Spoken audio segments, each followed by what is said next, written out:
तो ये था मैं जिम शुरू करने से पहले। मैं बहुत ही ज्यादा पतला था, मतलब बहुत ही ज्यादा पतला। और बचपन से मेरा एक ही ड्रीम था, टू लुक बिग। और इन 2.5 साल के अंदर मैंने अपने मसल्स को बिल्ड करने के लिए काफी एक्सपेरिमेंट किए, डाइट से लेके वर्कआउट तक सब कुछ ट्राई किया। कुछ एक्सपेरिमेंट तो किए और कुछ तो खैर। This is how I look. Not the biggest guy in the world, लेकिन इस लड़के से मैं 50 kg हैवी हूँ। अब ये सुनो, मैं कोई जेनेटिक फ्रीक तो नहीं हूँ। मैं भी आप ही की तरह एक आम लड़का हूँ जिसने अपने मसल साइज को बढ़ाया, अपने मसल्स को बिल्ड किया।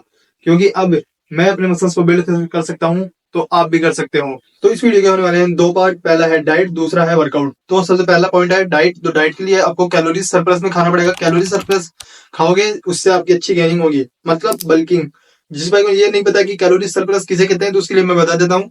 आपको अपनी कैलोरी से 500 प्लस एक्स्ट्रा कैलोरी खानी पड़ेगी। मतलब आपको अगर आपकी कैलोरीज कैलकुलेट करनी है कि आपको कितनी कैलोरी खानी है, तो आप गूगल पे जाके कैलोरीज कैलकुलेटर सर्च करें। देन उसके बाद में आपकी एज, वेट, हाइट उसके अंदर डाल दें। उससे आपकी मेंटेनेंस जो कैलोरी है वो आ जाएगी। उसके अंदर आपको प्लस 500 कैलोरी करनी है, जिससे कि आपको पता लग जाएगा आपकी कैलोरी कितनी है। एग्जाम्पल के लिए, अगर आपकी कैलोरी 2 जा रही है, तो उसके अंदर आपको 500 ऐड करनी है, जिससे कि आपकी कैलोरी हो जाएगी 2500। आपको महीने में कम से कम 1 से 1.5 किलो वजन बढ़ाना है। अगर आप उससे एक्स्ट्रा बढ़ाओगे तो वो ऑब्वियसली फैट ही गेन होगा। अब आपको ये पता लग गया है कि आपको खाना कितना है। अब खाना कैसे है, क्योंकि आपसे खाया तो जाता नहीं है, तो फिक्र मत करो। मैं आपको बताऊंगा कि आपको खाना कैसे है। जो हमारे सबसे पहला डाइट के अंदर पॉइंट होगा वो होगा लिक्विड कैलोरीज। अगर मैं आपसे कहूं कि आप 1000 कैलोरी एक साथ ही खा लो और आपको इतना हैवी फील भी नहीं होगा, तो वो एक लिक्विड कैलोरीज होती है, जिसे अपन मास गेनिंग शेक एंड जो मास गेनर शेक होता है उसका नाम देते हैं।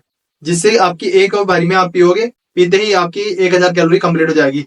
तो ये ऑप्शंस है, आप ये शेक भी जरूर ट्राई करें, जो कि मैंने अपनी गेनिंग में ट्राई किया था। डिस्क्रिप्शन के अंदर और 2 वीडियो डाल दूंगा, जिससे कि आपको होममेड गेनिंग शेक की आपको वीडियो रेसिपी मिल जाएगी। तो आप उसे भी जाकर जरूर देखना। और दूसरा पॉइंट है हाई कैलोरी फूड।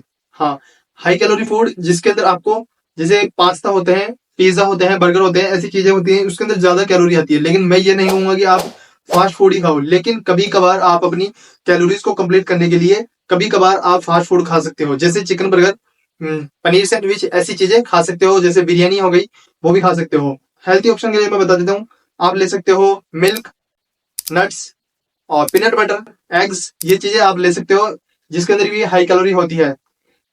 और अगर आपको हाई कैलोरी फूड चाहिए, उसका भी लिंक मैं डिस्क्रिप्शन डाल दूंगा, आप उसे भी जाके चेक करिए। जो डाइट के अंदर अपना तीसरा पॉइंट है वो है प्रोटीन। प्रोटीन क्योंकि लोगों को पता नहीं होता कि अपनी बॉडी को प्रोटीन की रिक्वायरमेंट कितनी है, और वो ऐसे ही एक्स्ट्रा प्रोटीन खाते हैं और ऐसे सोचते हैं कि जो डाइट है बॉडी बिल्डिंग की वो बहुत ही ज्यादा महंगी है। तो मैं आपको बता देता हूँ कि आपका जो बॉडी वेट है उसे 1.2 से मल्टीप्लाई करो, मतलब गुणा करो, तो आपका जो प्रोटीन रिक्वायरमेंट है वो आ जाएगी। और आपको अगर पता लगाना हो कि इस आइटम के अंदर, इस फूड के अंदर कितना प्रोटीन है, तो आप गूगल पे जाके सर्च कर सकते हो कि 100 ग्राम चिकन के अंदर कितना प्रोटीन होता है, how much protein in 100 gram chicken. तो उसके अंदर आ जाएगा कि आपका 100 ग्राम चिकन के अंदर 31 ग्राम प्रोटीन होता है। तो ऐसे आप चेक कर सकते हो और अपनी प्रोटीन रिक्वायरमेंट भी पूरी कर सकते हो। और आपको जो अपनी की कैलोरीज काउंट करनी है, तो उसके लिए भी आप ऐसे कर सकते हो कि 1 चपाती कैलोरी, तो हाउ मेनी कैलोरीज इन 1 चपाती, ऐसे लिखो और आपकी कैलोरी आ जाएगी। तो ऐसे आप कैलकुलेट करो और आपकी जो कैलोरीज रिक्वायरमेंट है उसे कंप्लीट करो। मुझे लगता है कि डाइट के लिए इतना इनफ है। सो अपन चलते हैं अपनी दूसरे पॉइंट की तरफ, जो कि है वर्कआउट। वर्कआउट के अंदर लोग 2 वर्कआउट स्प्लिट फॉलो करते हैं ज्यादातर, जो कि हो गया bro split and push pull leg. जो पुश पुल लेग मैंने शुरुआत में फॉलो किया था, लेकिन जब भी मैं वर्कआउट करता था, जैसे कि हफ्ते के अंदर 2 बार अपने जो पार्ट्स होते हैं बॉडी पार्ट, जैसे कि हफ्ते में 2 बार मैं चेस्ट को ट्रेन करता था, तो मेरी चेस्ट में सोरनेस होती थी, मेरा मसल्स सही से रिकवर नहीं हो पाता था। इसलिए मैंने जो ब्रो स्प्लिट था उसे फॉलो किया, जिसके अंदर मुझे हफ्ते में सिर्फ 1 बार चेस्ट को ट्रेन करना होता था, जिससे मुझे अच्छा रिजल्ट मिला, मेरे जो मसल्स से अच्छे रिकवर हुए।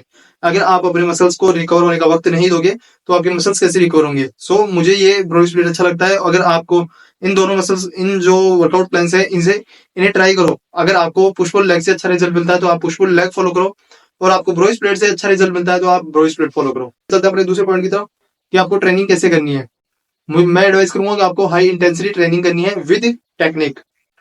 हाँ, हाई इंटेंसिटी ट्रेनिंग का मतलब ये है कि आपको जो भी वेट लगाओ तो कंट्रोल में लगाओ, और इतना हैवी लो जिससे कि आपके 7 से 8 रैप निकले, उसके बाद में आपके कोई भी रैप ना निकले। और इसके अंदर वर्कआउट में तीसरा पॉइंट होगा ट्रेनिंग फेलियर। हाँ, आप जब भी वर्कआउट करोगे तो आपको जो वेट होगा, आप जब बेंच प्रेस लगाते हो, स्क्वाट लगाते हो, डेडलिफ्ट लगाते हो, इसके अंदर जो भी वेट, जो भी एक्सरसाइज लगाते हो, आपको फुल फेलियर लगानी है आपको। और आखिरी रैप तक लगाना है पॉइंट की तरफ, जो कि होगा कंपाउंड मूवमेंट। कंपाउंड मूवमेंट करो, जैसे कि स्क्वाट हो गया, बेंच हो गया, डेडलिफ्ट होगा। इन इन तीनों कंपाउंड मूवमेंट को फॉलो करो, क्योंकि अगर आप डेडलिफ्ट के अंदर भी एक रैप एक्स्ट्रा लगाओगे तो भी आपकी जो प्रोग्रेस है वो बढ़ेगी।